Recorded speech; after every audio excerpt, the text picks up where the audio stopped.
Screen पे एक tweet देख रहे हैं। ये ट्वीट है स्पुतनिक इंडिया का, एक रशियन मीडिया है। और इन्होंने क्या ट्वीट किया, इन्होंने लिखा कि क्या कनाडा ने यू टर्न ले लिया है और आखिरकार G7 में बुला लिया है भारत को। हालांकि कनाडा के पीएम से सवाल भी हुए कि आखिरकार आपने भारत को क्यों बुलाया है। एकदम खुल्लम खुल्ला पत्रकार ने पूछा भी और इन्होंने आंसर दिया कि क्यों बुलाया है। लेकिन सबसे ज्यादा हैरान कर देने वाला था इनके विपक्ष के नेता का आंसर। जब उनसे पूछा गया कि क्या कार्नी ने ठीक किया, तो इस पर उन्होंने क्या जवाब दिया है। जियोपॉलिटिक्स में इस वक्त बहुत कुछ चल रहा है। सबसे ज्यादा दुखी अगर कोई दिख रहा है तो पाकिस्तान दिख रहा है। हमेशा की तरह वर्ल्ड मिरर के इस एपिसोड में जानने को मिलेगा बहुत कुछ। आइए जानते हैं इन खबरों को विस्तार से।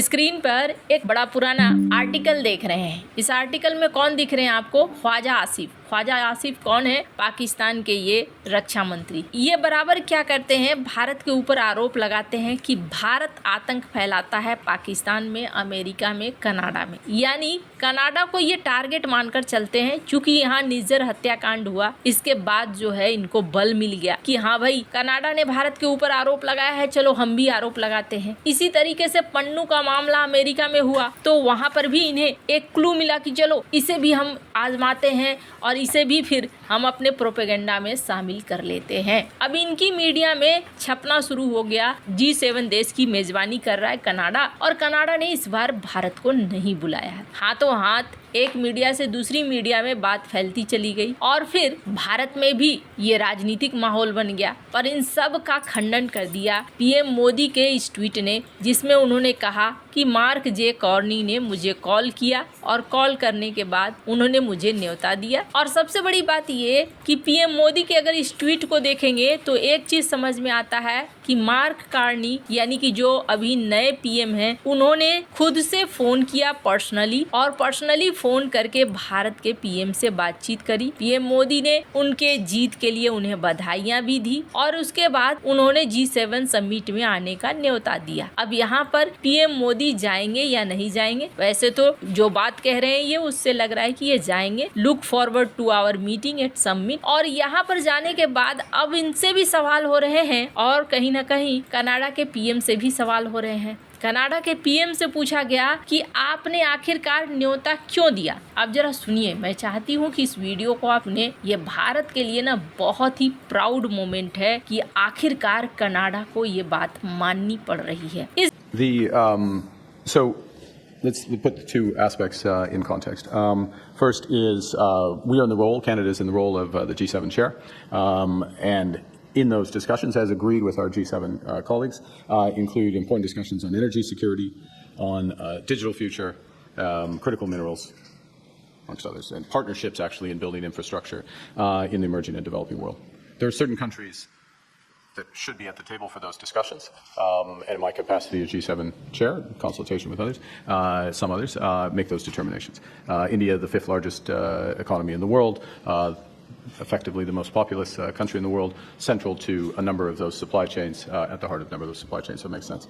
And in addition, bilaterally, we have now agreed, importantly, to continued law enforcement dialogue. So there's been some progress on that, recognizes issues of accountability. I extended the invitation to Prime Minister Modi in that context, and he has accepted.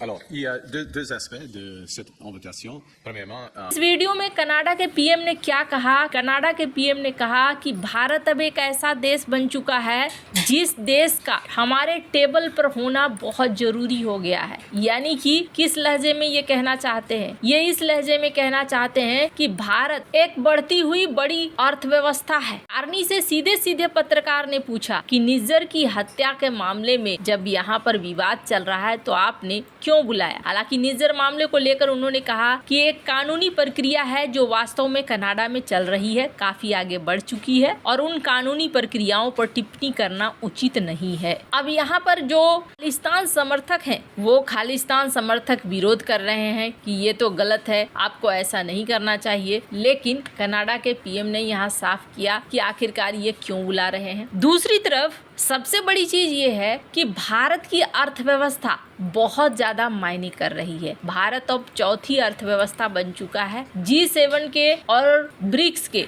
दोनों के बीच में अभी एक बड़ा competition है कि कौन आगे निकलेगा और कौन पूरी दुनिया की बागडोर को संभालेगा। हालांकि भारत इस पक्ष में नहीं है कि एक तरफ या दूसरी तरफ, बल्कि भारत इस पक्ष में है कि हम एक मल्टीपोलर वर्ल्ड में जिए, जहां पर सभी एक दूसरे के साथ स्वतंत्र हों अपने आवश्यकता अनुसार गठबंधन और जोड़ करने के लिए। ग्लोबल टाइम्स का एक आर्टिकल देख सकते हैं आप, जिसमें आगे भी यही उम्मीद लगाई जा रही है कि 2024 से लेकर 2029 तक अगर बात करें कि दुनिया की इकोनॉमी में कौन सा ग्रुप आगे रहेगा, तो यहाँ ब्रिक्स आगे रहेगा। G7 को पछाड़ चुका होगा भारत, चाइना और ब्रिक्स के बाकी देश। तो यहाँ पर भारत एक बढ़ती हुई अर्थव्यवस्था है, काफी तेजी से भारत ग्रो भी कर रहा है। आने वाले कुछ सालों में तो पूरा सीन भी बदलने वाला है, इसलिए भारत को न्योता देना तो बनता ही है। अब साथ में सबसे बड़ी चीज ये देखने को मिली कि कनाडा के जो विपक्ष के नेता हैं उनसे भी पूछा गया, और स्क्रीन पर मैं चाहती हूँ उनके वीडियो को आप सुने। Look, India has been at the last 6 G7 conferences.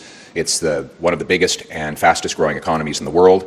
We need to sell our natural gas, our civilian nuclear power technology, and other resource projects to India. And we need to work with India and other countries on trade and security. So we, as conservatives, understand that the invitation is necessary, and that we want to see the government work on addressing security issues at the same time as they have when Prime Minister has those conversations with Prime Minister Modi.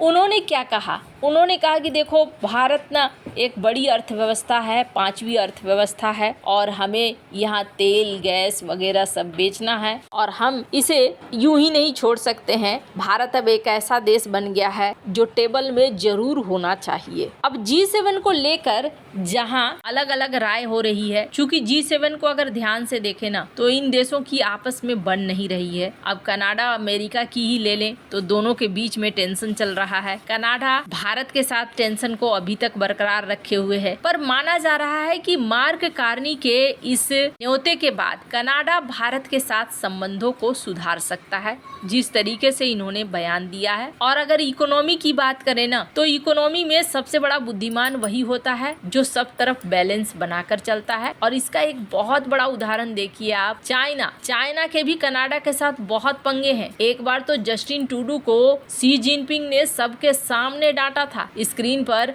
आप देख सकते हैं इस तस्वीर को, और उस समय बड़ा चर्चा में आया था। वजह क्या थी? कोई ऐसी मीटिंग हुई थी जो सिर्फ शी जिनपिंग और कनाडा के पीएम के बीच में ही रहनी थी, लेकिन कनाडा के पीएम ने उस बात को सामने कर दिया था दुनिया के। और इसके अलावे कनाडा और चाइना के बीच में कई सारे इवेंट हुए हैं, एक दूसरे के लोगों को गिरफ्तार करना और भी कई सारी चीज, लेकिन फिर भी कनाडा के साथ चाइना रिश्ते बनाना चाहता है। वहीं दूसरी तरफ पाकिस्तान भी कनाडा के साथ रिश्तों को आगे बढ़ाना चाहता है। तो दुनिया जैसे चलती है वैसे ही चलना चाहिए। अभी भी सारे रास्ते बंद नहीं करने चाहिए। सारे रास्ते बंद एक बार कर दो आप तो फिर दोबारा दरवाजा खुलवाना आसान नहीं होता है। जैसे आप पाकिस्तान को एक बड़ा एग्जाम्पल ले लो, पाकिस्तान ने भारत के साथ ऐसे रिश्ते बना लिए हैं कि भारत के साथ अब रिश्ते कभी सामान्य हो ही नहीं सकते हैं। वहीं मालदीव ने गलती करी लेकिन तुरंत अपने आप को सुधारा और फिर भारत के साथ इन्होंने रिश्तों को ठीक किया। तो ये सीन बताता है कि कभी भी सारे दरवाजे बंद नहीं कर देने चाहिए। वैसे आपको क्या लगता है इन सब मामले में? आपकी क्या राय है? कमेंट कर जरूर बताएं। जल्द मिलते हैं अगले वीडियो में नई खबर के साथ।